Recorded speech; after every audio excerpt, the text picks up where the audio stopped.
This episode brought to you by Cafe Imports, Minneapolis-based importers of fine specialty green coffees. Independently owned and operated since 1993, Cafe Imports has been dedicated to decreasing its impact on the earth through renewable energy, carbon neutrality, and by supporting conservational efforts in places where quality coffee is grown and also where quality coffee is consumed. Where does your coffee come from? And by the National Parks of Lake Superior Foundation. As a nonprofit, we rely on support from listeners like you. If you like what you hear, please consider a donation. To learn more and make a gift, visit us at www.gosuperior.org.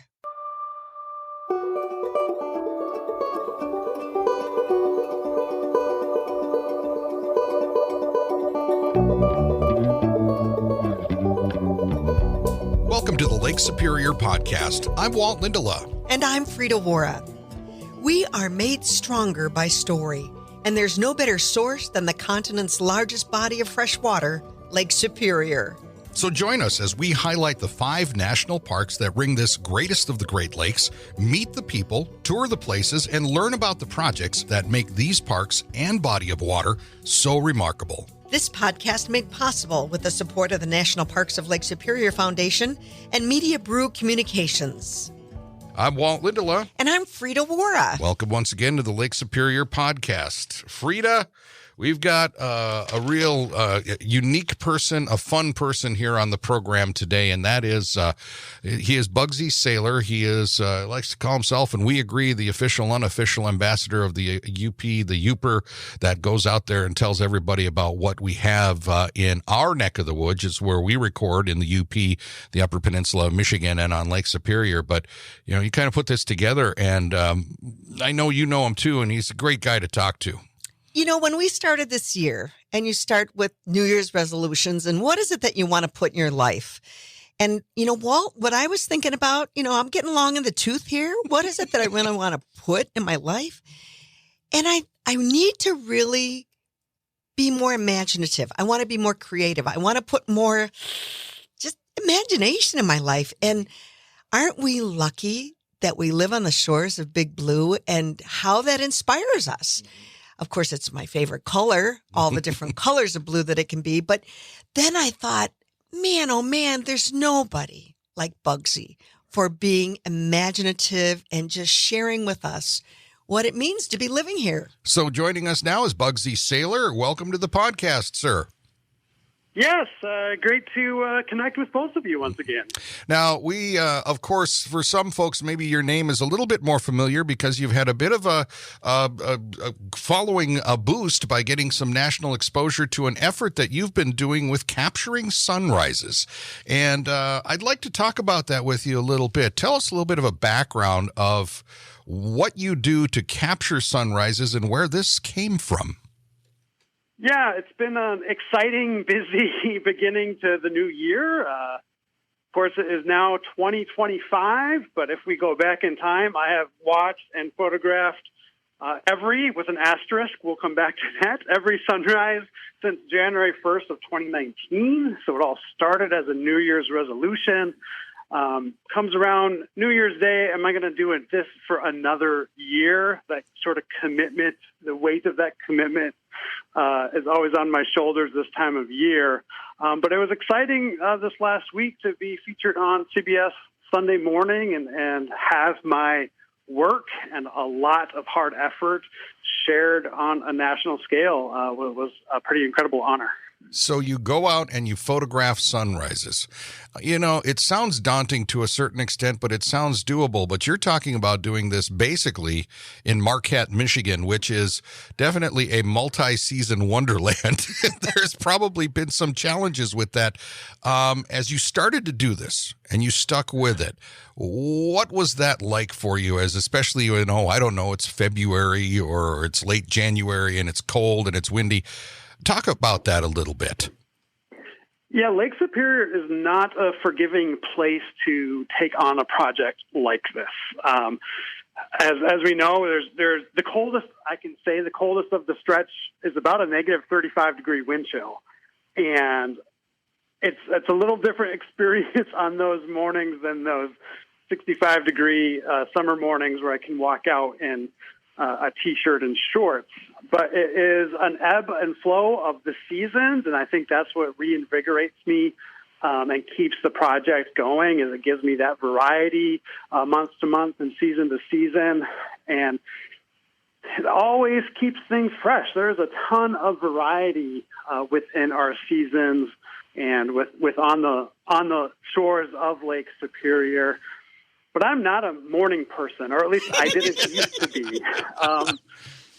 And I would say it took a full 6 months that first year to really say that I was a converted morning person. I am still kind of, today I'm even still a little grumpy on my way out the door in the morning. But when I get back from sunrise, I'm a little more chipper and a little more eager to start my day. Well, tell us about starting that day. What's it like, Bugsy? It's a pretty simple routine. As sunrise comes before all else. I don't check emails. I don't drink coffee. No brushing of teeth. It is up and out the door within 5 to 10 minutes. And then I handle everything else in life after that. Of course, in the winter months, this morning was a little bit longer process. Had to kind of figure out, okay, how many layers do I need to put on? Am I going to need to shovel out my car, or at least brush off my car? If I'm driving, how are the roads? So these winter months, there's always definitely more preparation time, just getting out the door. But it's simple. I don't carry a lot of gear. It's one little camera sling and my tripod. So I'm carrying my camera and tripod every single morning. 3 to 4 mornings a week, I'm just on foot at the beach nearest where I live. And then the other days, I'm in my car hopping up and down the Marquette shoreline. But it is wherever I am. So it is definitely 95% a Lake Superior project watching sunrise. But it has been in the inland of Michigan, inland Wisconsin. I mean, there's certainly many sunrises from Lake Michigan, a few from Lake Huron. So it's wherever life takes me. The sunrise thankfully rises in those places too. We interviewed, we did a story some time ago about George Morrison, and he was a Native American artist. And one of his claims to fame was, because he worked on Lake Superior, it was about the horizon. And I'm just thinking about the horizon. And then, of course, you could get sunset. And Bugsy, you could make a sunset look like a sunrise, but there really is a big difference, isn't there? Well, visually, they're quite similar. But Marquette is an eastward-facing shoreline. If I were in Munising, for example, this would be a really difficult project to take on if my goal is to see the eastern horizon. So this is a sunrise town. While I have countless places to see sunrise vantage points, there's only a couple good places in Marquette to actually catch sunset. I don't know if that goes to my upbringing. I grew up in Baraga, which is an eastward facing over the bay. So occasionally, I'd see a sunrise, but sunset was, behind the trees and the fields and the hills. So maybe that had some impact growing up. I'm curious from the standpoint of, we asked you about this, you started to do this as a New Year's resolution, and you talked about how you've continued doing it. First off, let's drop back a little bit. Why was it you decided to do this? And then how do you keep yourself going? Because you started on January 1st of 2019. It started as a New Year's resolution, but that was inspired by a tradition I had that every New Year's Day, for 5 or 6 years, I would get up, do a little Great Lakes road trip, and watch the first sunrise of the new year. And I loved this little tradition I was doing, but I kind of realized, why wasn't I doing this more? I wouldn't watch sunrise any other time of year, and I wasn't touching my camera. I wasn't getting outside very much. So 2019, I made it a resolution of let's just watch every sunrise. And kind of forgot to stop, but there's a reason for that. And I had this epiphany. I mean, I'm talking December 31st of 2019, kind of wrapping up 1 year's worth. And that January 1st, I maintained the tradition of watching the New Year's Day sunrise, not really thinking too much about this project. But then having the epiphany, I've been encouraging all these people to watch more sunrises as a takeaway for people who have enjoyed this journey I'm on. And I realized, 2020 is a leap year. I can actually watch more sunrises in 2020 than I did in 2019. I love it. And that was sort of what, like, oh my goodness, like I felt instantly, I felt in my heart this humor, but also dread of like, oh no, I have to do it again. So that's what pushed it into 2020, but it kind of became this really great blessing because, as we all know, in 2020, things in the world got very chaotic, and I think it really gave me this positive thing to focus on through the pandemic and everything else, just to keep me moving, keep me getting outside, and everything. Yeah. We're talking with Bugsy Sailor here today about his adventures with photographing sunrises over the last, 7 years now, going into 7 years on the podcast. But Bugsy, the sunrises in particular, I mean, they can be different. I mean, when we talk like this about sunrise, I think a lot of people think of the majestic sunrise and the glowing orb and the horizon and all of that. That's not the case, especially when you're watching in Marquette, Michigan. Yeah, one of the most common questions I get is, well, what do you do when the sun doesn't rise? Well, the sun always rises, and thank goodness it does. We just can't see it. So the sun is still there. There are a lot of gray days, but some of those cloudy mornings present some of the most gorgeous sunrises. You may not actually see the sun, but all the color and whatever else. But I love the inclement weather. This morning was pretty much a blizzard and below zero wind chills. But I was fired up. I was probably out there for a couple of hours this morning, which is not always the case. And it's kind of trying to break that idea and stereotypes that sunrises and sunsets are always beautiful and majestic, like you say. But that's simply not the case. And I really want to encourage people to get outside in the inclement weather, whatever the sky is doing. It might be pouring rain, but, carry on and find that kind of endurance inside of you to power through in those conditions. Bugsy, what do you do with all those photos?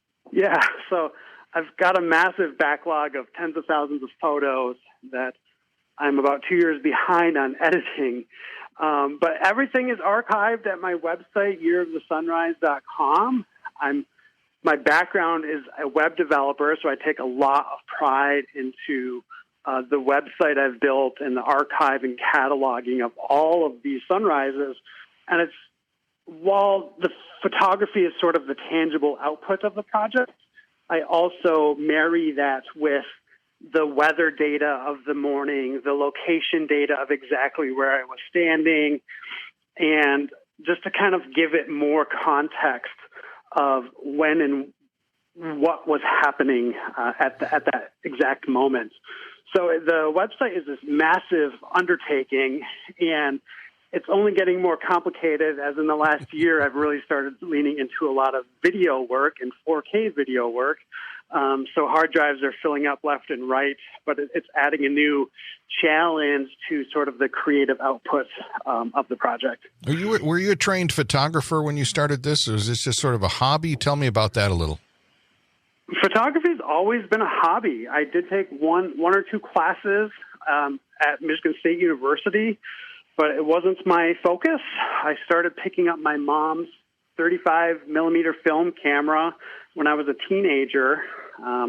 She'd always been around cameras. My grandfather was a photographer, so cameras were just always around the house. And I started picking up my mom's camera. We started as teenagers, going to ruins in the Upper Peninsula, maybe going into places we shouldn't have been as teenagers. And it was really, I think I can't speak enough about what I was inspired by as a teenager after a snowstorm, going snowshoeing around Canyon Falls. Okay. Yep. That is where I found a lot of love for winter photography and just being out in the woods and the quiet snow. And a morning like today, I always go back to those days at Canyon Falls.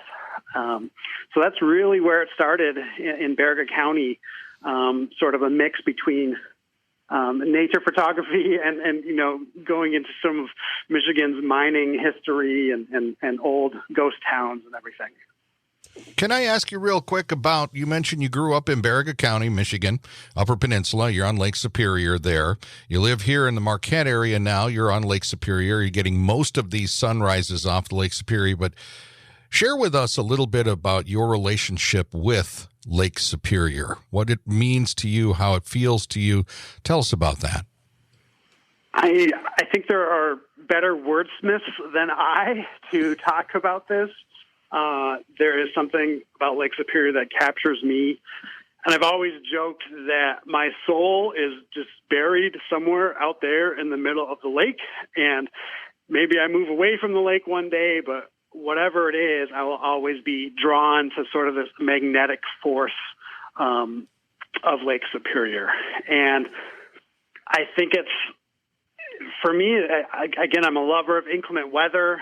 It's amazing that the lake can go from incredibly calm to gale-like weather in the course of 12 to 24 hours. And everything it presents, the massive scale, and that it's wild to me. You can go all the way to Minnesota, all the way to Sault Ste. Marie, and you're on the same lake.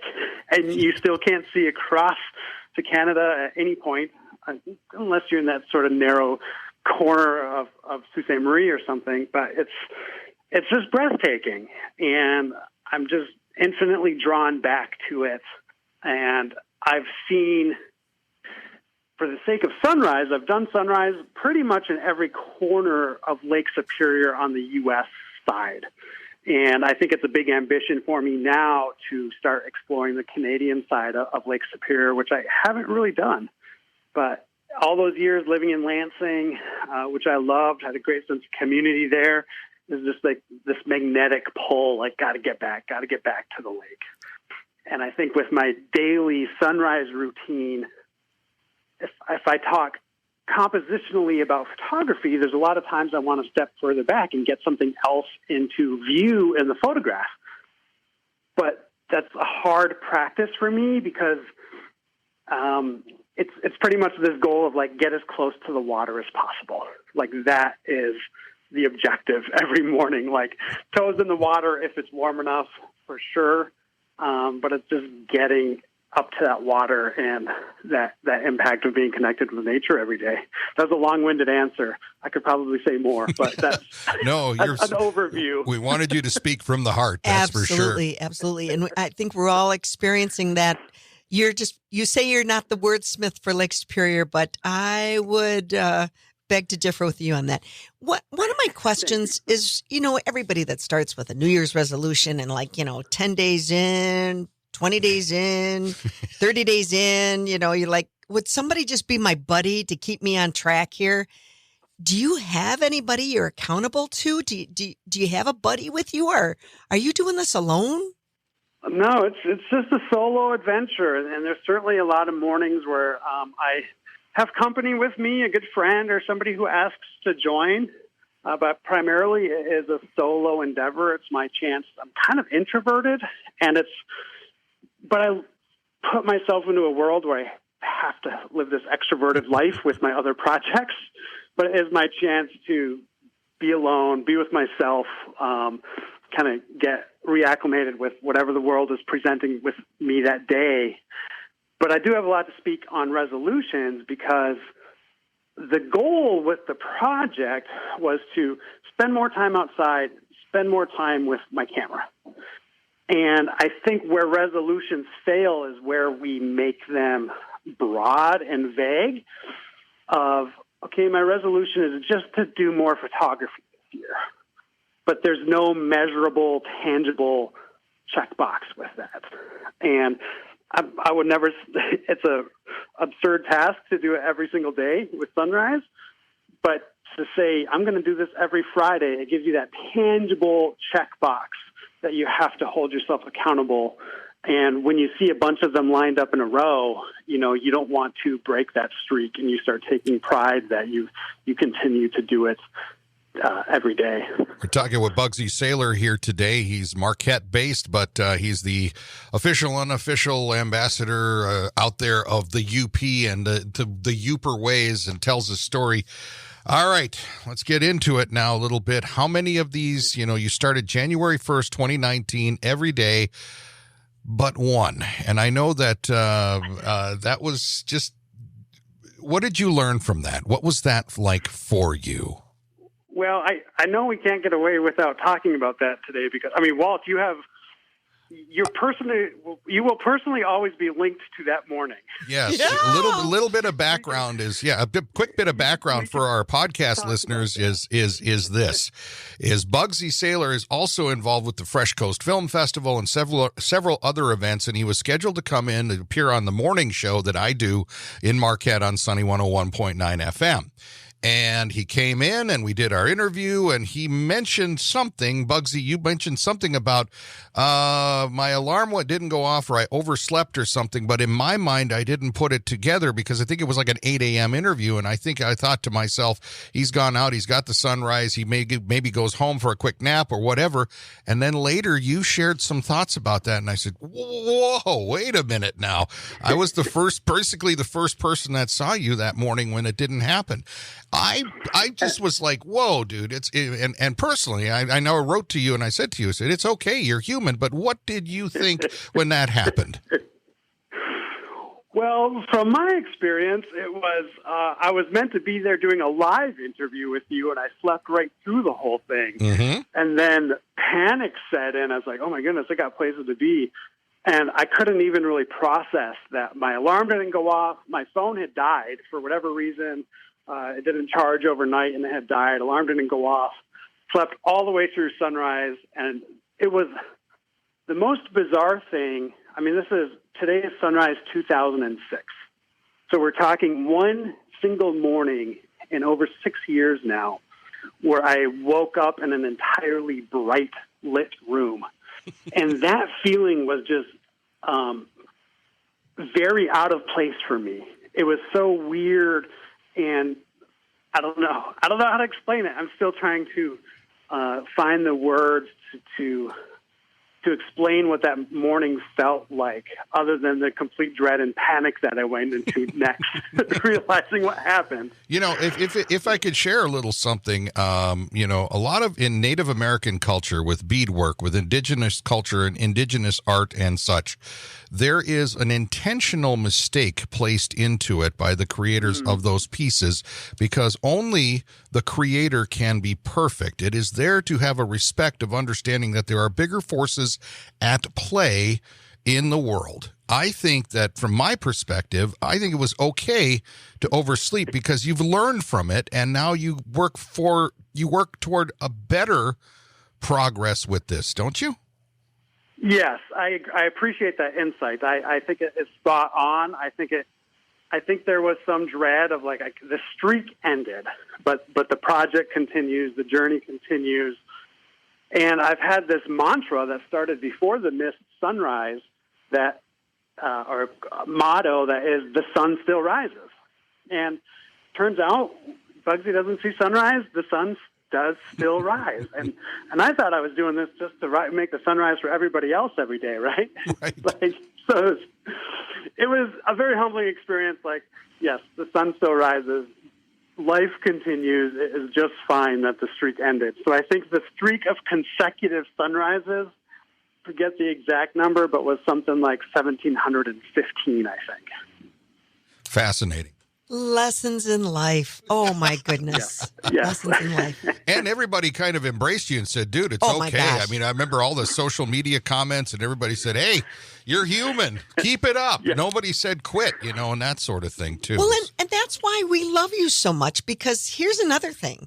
For those that are listening, if you want to share in the sunrise, one of the coolest things you have at your shop right on West Washington Street in Marquette is the Sunrise Gallery. when I want to get a special card because Walt Lindala's birthday is December 14th, I know where to go. Tell us about that, Bugsy. Yeah, I take a lot of pride in this, and there's two components. There's just the components of getting up and out the door every morning, but then there's the creative component of like putting this project together and putting a lot of meticulous thought into how I want to present it. But I have this beautiful wall that's about 20 feet wide and 6 feet tall that represents one day for each calendar date. And so 31 columns wide by 12 rows tall, and they're little 5x7 cards, and the community really engages with it. And it's a delight to see people pour over it for long amounts of time, finding their favorite sunrise or trying to choose between which is their favorite and looking for their birthdays and anniversaries.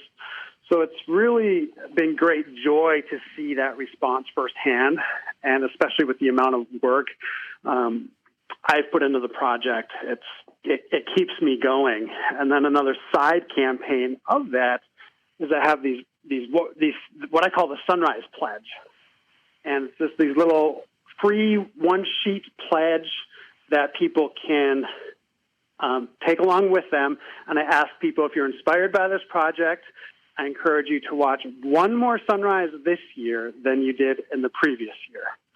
So if you only watch one sunrise or none at all in 2024, I'm just asking you to get out and watch one more this year. So that's been a really fun project to take on as well, and just kind of like finding unique ways to encourage people to step outside and connect with nature. How can people find out more about the location of the gallery, your shop? Maybe you mentioned the other website that you're building and all of that. What's a good way to find out more about this entire effort? Yeah, there's a lot. So the shop is Upper Peninsula Supply Company. We're right next to Baby Cakes in downtown Marquette. Tiny little shop, but tiny shop with a big heart. And then everything is online with either people can search Bugsy Sailor or go to yearofthesunrise.com, where you can find a lot of my other projects as well. Well, you've just, it's really, I mean, you have got so many other things you've done. You've had some other successes with other events. You pick up these sort of initiatives, you get them out there, you do them, but you also seem to maintain a really strong sense of positivity about it, that this is good. And I think maybe in today's world, having a few moments like we've had now with you, with your just your spirit of goodness and enjoying it, it's been really cool to talk with you. I will say that. Well, I appreciate that, and I appreciate you recognize that. I definitely try to make a conscious effort to bring some positivity into the world, and certainly I have my down days and when I struggle with it as well, but it is something that's important to me. Bugsy, what would you, for our listeners, how do you distinguish the difference between sunrise and sunset? Well, visually, if you put two photos up against a wall and it's just horizon and the sun, I can't tell. It is a near impossibility. But there are small clues in nature. There are things such as the morning dew that is unique to sunrise that you won't see at sunset. So part of that experience of being out there, or like the sea smoke in the morning, is more common at sunrise when the lake is evaporating than at sunset. So there are some small clues, if you have enough context in a photo. But one of my favorites about sunrise versus sunset is the experience in terms of society. The world is a quieter place at sunrise. You have the beach to yourself. There aren't many people asking for your time, especially in the summer at 6 a.m. Nobody's calling you. Nobody's setting up a meeting. Maybe for Walt and some of his early morning shows. Some of that, yes, but. Yeah, but it is a very peaceful part of the day. And I don't think there's a real answer to this, but if you were to carpe diem and live life to the fullest and all those kinds of things, I think that's sort of an infinite, never reachable goal. However, I think if you start with sunrise and you get up and out the door to watch sunrise, it makes the day attainable. Like you at least started it on the right foot and can give yourself that potential to live that day to the fullest. I think that's a good way to end it right there, Bugsy. Man, it's been a pleasure. I think you're right. It's like when you're doing sunrise, you have the whole day ahead of you. When you're doing sunset, you're wrapping up and you're calling it a day, and it's time to kind of go to rest. I think that's where the energy comes from. Bugsy, it's been a pleasure having you on. Again, what's that, the website for particularly the, what'd you say, the Year of the Sunrise or whatnot? Yep, yearofthesunrise.com. All right. Well, appreciate your update with us today. It's been a pleasure having you on, man.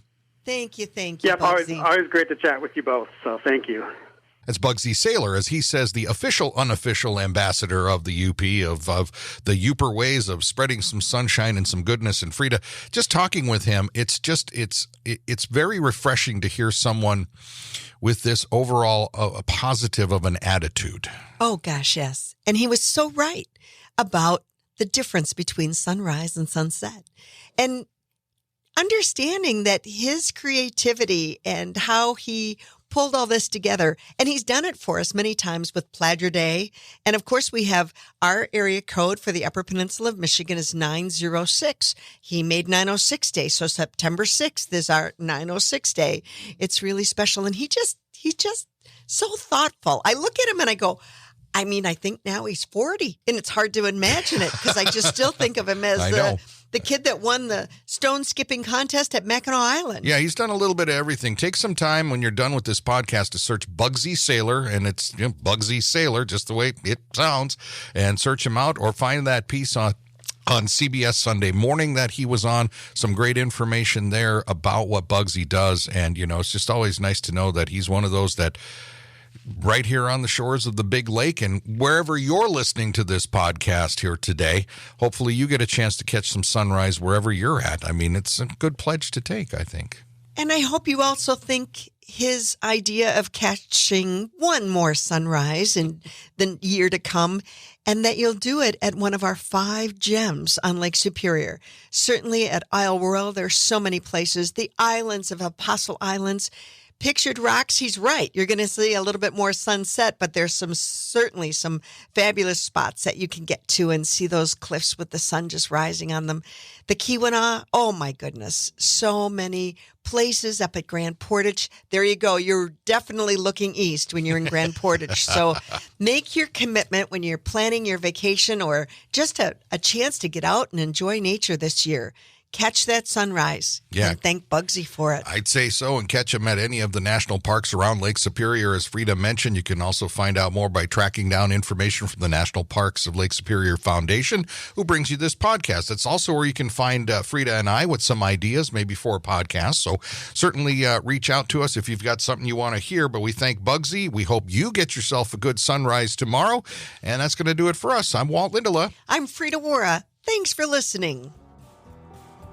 The National Parks of Lake Superior Foundation, NPLSF, is the only official nonprofit 501c3 fundraising partner of the National Park Service for all 5 U.S. national park sites on Lake Superior. To learn more about NPLSF projects and programs, you can visit the website at nplsf.org or friend them on Facebook. I'm Frida Waara. And I'm Walt Lindala. Thanks for listening to the Lake Superior Podcast. This podcast made possible with the support of the National Parks of Lake Superior Foundation and Media Brew Communications. This episode brought to you by Cafe Imports, Minneapolis-based importers of fine specialty green coffees. Independently owned and operated since 1993, Cafe Imports has been dedicated to decreasing its impact on the earth through renewable energy, carbon neutrality, and by supporting conservational efforts in places where quality coffee is grown and also where quality coffee is consumed. Where does your coffee come from? And by the National Parks of Lake Superior Foundation. As a nonprofit, we rely on support from listeners like you. If you like what you hear, please consider a donation. To learn more and make a gift, visit us at www.gosuperior.org.